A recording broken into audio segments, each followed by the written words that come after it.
This is the makeup look you are going to get so many compliments on. Like, my skin literally looks like a filter, and trust me when I say yours will too. I never use filters, okay? This is my real skin, and this is my go-to soft glam makeup for date night, nights out with friends, any events where I need to be snatched. Whenever I do this makeup, I get so many compliments from my friends, and they all say how amazing it looks in real life. So I know I have mastered this entire look, and I have so many beauty tips and tricks that I'm gonna share with you that are literally going to elevate your makeup and take it from a 6 to a 10. Your makeup is going to look soft and feminine and refined. Your skin is going to look blurred and airbrushed, and your makeup is going to look so good in photos. But it's also gonna look good in real life, because trust me, there is nothing worse than doing your makeup at home in lighting that you are familiar with, and then going and sitting in the car, and that car mirror humbles you real quick. At that point, it's too late. So let me know if you can relate to that. And I don't want that for you, okay? So I am here as your internet big sis to show you all of the best tips and all of the best products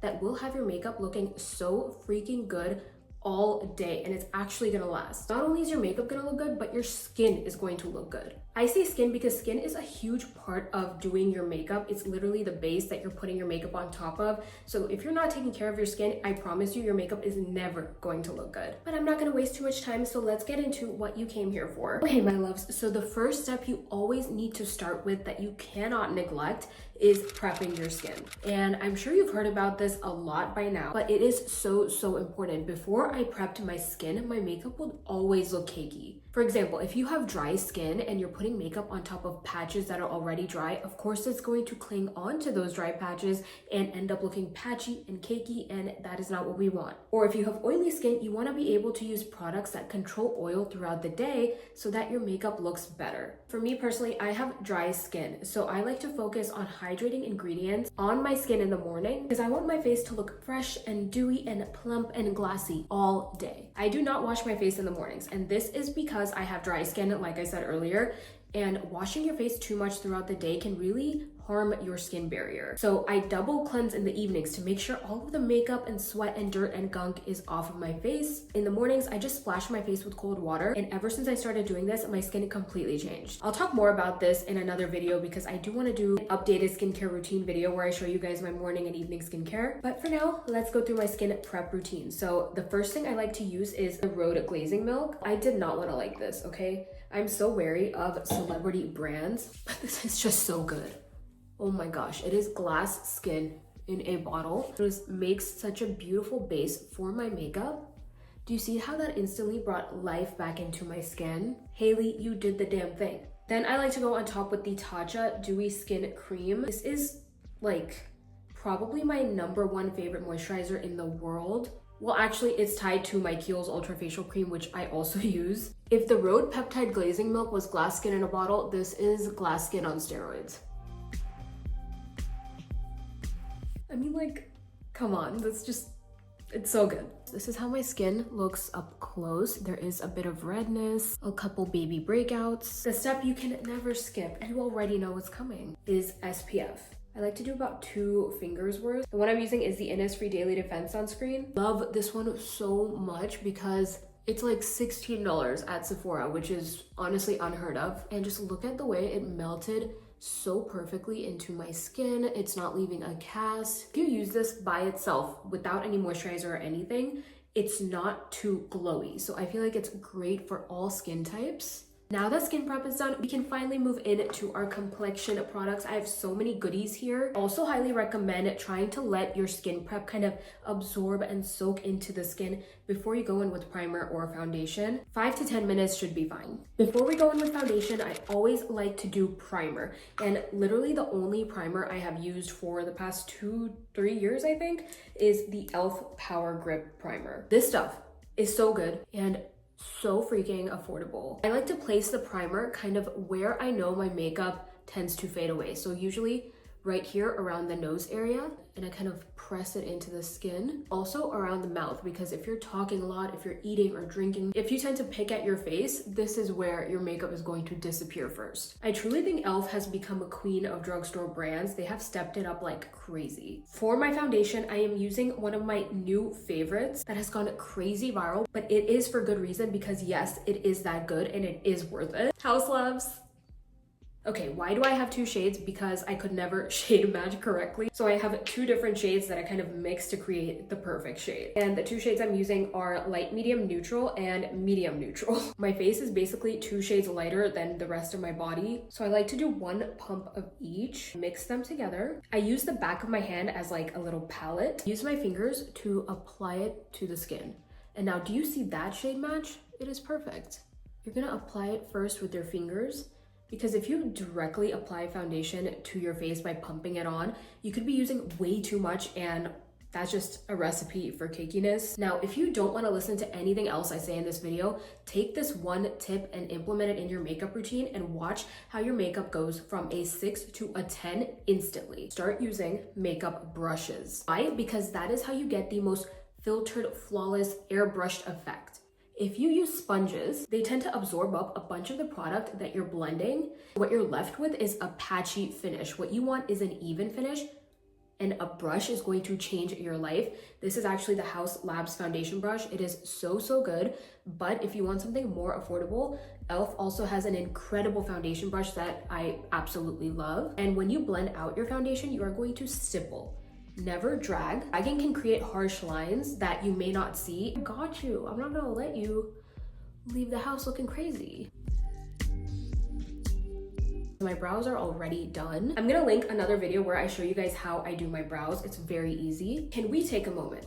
Because look at that finish. It is already flawless, and I haven't even used any other products yet. This has now become my favorite foundation of all time. The next thing I started doing that completely changed the way my makeup looked, this is also going to make your eyes look brighter and more awake, is color correcting. It sounds intimidating, but I promise it's not. I'm actually gonna include a guide I created here, so make sure you screenshot this. The color corrector you use is basically just based on your skin tone. So for me, I feel like I'm more of a light medium skin tone, so I can use either a peach color corrector or a pink one, and I'm using a pink one today. This is my favorite one of all time. This is the Huda Beauty color corrector in the shade Cherry Blossom. But if you want something super cheap, the LA Girl color correctors from the drugstore are chef's kiss. This is going to cancel out darkness underneath the eyes. Just going to use the same Haus Labs concealer brush again. This is such a perfect brush.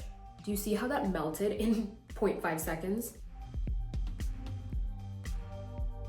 This just made such a huge difference in my face. It made my eyes look a lot bigger. This area looks so much brighter. Now we're ready for concealer. I'm just loving the way my skin looks right now. For my concealer, I'm also gonna use Haus Labs again. I just feel like, I don't know what Lady Gaga put in her complexion products, but they are just 10 out of 10. And no, this is not sponsored by Haus Labs. This is in the shade Light Medium Neutral. There is an art to concealer, okay? Again, it's not hard, but I promise you don't need to do a concealer triangle unless you want to. If that's your thing, that's totally okay. I personally think your makeup is going to look a lot more natural and less cakey if you only do concealer here and just a little bit here. Concealers can actually be a bit more full coverage than foundations, and they can be a lot thicker. If you pile it on, your makeup will tend to look a little heavy, especially in natural light. These are the two main spots that I personally think look best for concealer. Like I told you, we are using brushes for basically every single step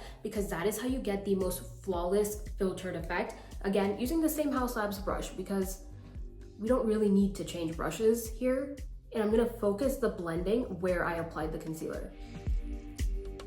Doing it here is also going to help lift the eye, which we love. And now my face looks, bam, wide awake. Another rule of thumb when it comes to makeup that I think everyone should be following is cream products before any powder products. So I'm gonna show you what I mean. I'm using this Makeup Forever Skin Essentials palette. She has been clearly very loved. This is one of the best makeup investments I have ever made. She is pretty pricey, but I feel like if you are going to invest in a higher end makeup product, let it be this. You get foundation shades, you get a bronzer, you get a contour, you get concealer, you get 4 different blush shades, and you get 2 highlights. That's like 8 different makeup products for the price of one. And this is so cute, it's so compact, and you can easily travel with it, which is why I love it. I actually also really do love the foundation in this. I wear this all the time. So we have a bronzer and a contour shade. Contour is cooler. It has that grayish undertone because what it's gonna do is it's going to mimic the shadows of the face. So if you want a real lifted effect on the face, you want to use a contour. But if you want warmth and you want to look sun-kissed like you just got off the plane from Turks and Caicos, you want to use a bronzer. Because it's fall and it's almost October, I'm actually gonna go for this bronzer shade. I just love the way it warms up my face. And I'm gonna use this BK Beauty 109 brush because it just perfectly melts the contour into the skin. Look how beautiful that just looks. What I love about using brushes is also you get so much more control. You don't get that harsh line. Even if you do, you can easily fix it. Like, this is just magnificent. I'm gonna fix this line right here, but I'm also going to add bronzer to the perimeter of the face. You always want to stipple and never drag, because if you drag, it could pick up the foundation and give you less coverage, make everything look patchy. Again, not what we want. Using that same foundation brush I used earlier, I'm kind of diffusing out this contour. This is my most used blush of all time. It's a Rare Beauty blush in the shade Worth. I feel like it's just such a beautiful, natural, pinky, feminine blush. I like to add just a bit on each side. I'm using the Rare Beauty blush brush, so good for melting it into the skin. You always want to go with a blush that matches your undertone. So for me, I'm more of a warm, neutral-ish undertone, so I like to go for blushes that match that. This is more of a warm pink. A cool pink would be something like the Dior blush that went viral a while ago. I'll put in a picture here. That is a very cool tone pink. It does not look good on my skin. Using the same foundation brush again to diffuse out the blush. If you think your makeup doesn't look good for some reason, it could be that you're using a blush that is just not matching your undertone and it's just making everything look off. I'm obsessed. Now it is time to go into our powder products to sort of set the face, because as you can see, we have a lot of shine. And yes, I love a good glow, but I do want to set it in very specific places. My favorite setting powder of all time is the Huda Beauty setting powder. This is in the shade Peach Pie. My makeup artist used this exact setting powder on me in the shade Banana Bread during my wedding, and my makeup lasted forever on the skin and just looked bomb. I'm gonna use a powder puff, dip it into the powder, always tapping off the excess because you don't wanna be powdered up. So what I'm gonna do is lightly bake. I'm gonna apply and press in the powder right here where we put the concealer. Also, if you're like me and you have hollow under eyes with lines right here and your under eyes are kind of sunken in, baking is really going to help kind of hide that. I also use this excess powder and I use it on my forehead area. Look at how beautifully it's mattifying the skin. I like to take it here because this is where our makeup kind of tends to fade off throughout the day. Then I use the same setting powder to sharpen up that contour and clean it up a bit. But I'm gonna kind of keep the glow right here because I love that glow kind of on the tops of the cheekbones. It's like a makeshift highlight because I don't like using actual highlight. I feel like it just emphasizes texture a lot. While that setting powder is sitting and baking, I'm gonna do a super quick and easy eye routine that is perfect for fall. Normally, if you're doing a pretty heavy eye look, you want to do it before you do any foundation so that you can minimize the fallout. But because this is a really easy one, I like to do it after foundation. You can use any neutral palette for this, anything that has browns and warm tones. One I'm using is the MAC Art Library palette in Flamboyant. This is pretty old, but I love this palette so much, and I haven't felt the need to buy any new palettes. You want to take a white shade, and I like to create a lighter base from the inner corners towards the middle, because I love doing a little ombre effect. I feel like it's just such an easy, beautiful eye look. Also, I'm using MOTD eye-catching crease brush. Then I like to take a middle shade. So this is like a tan shade, and blend it into the middle.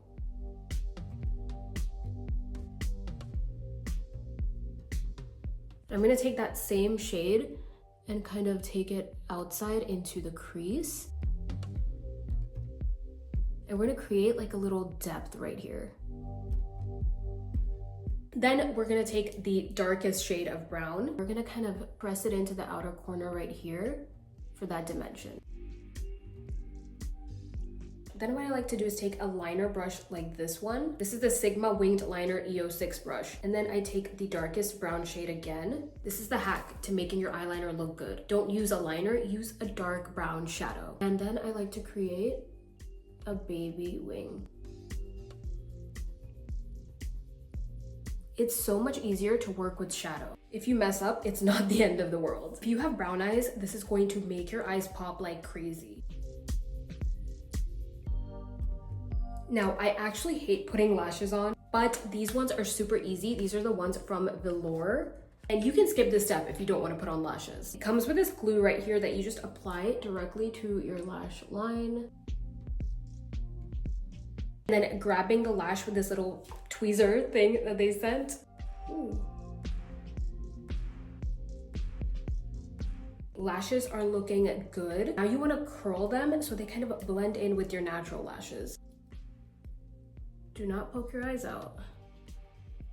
For my mascara, I'm using the MAC Stack Mascara. This is also going to help your lashes blend in with your natural lashes. It's time to press away that bake. See how airbrushed the under eyes look.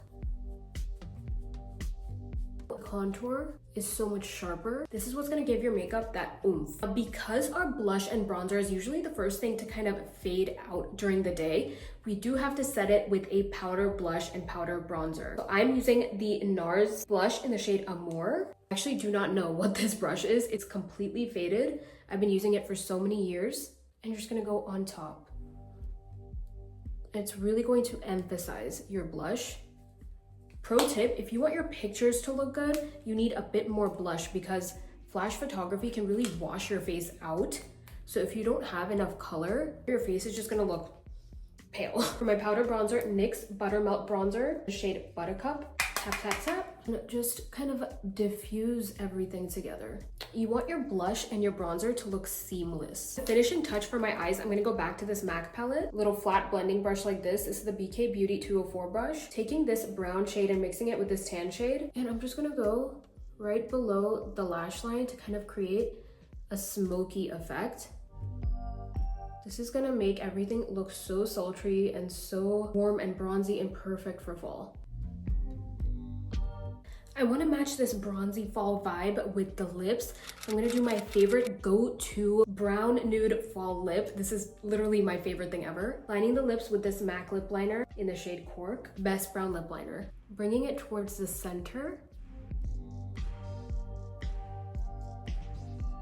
So I took it around the edges and then towards the middle for that ombre effect. Going on top in the middle, I'm going to pop this shade, the Milani lipstick in the shade Tease.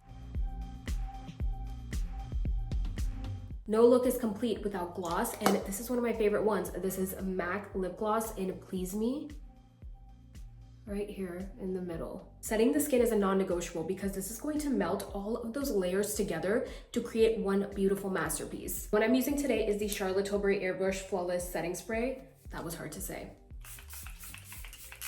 This one has proven time and time again that it will make my makeup last for 12 plus hours.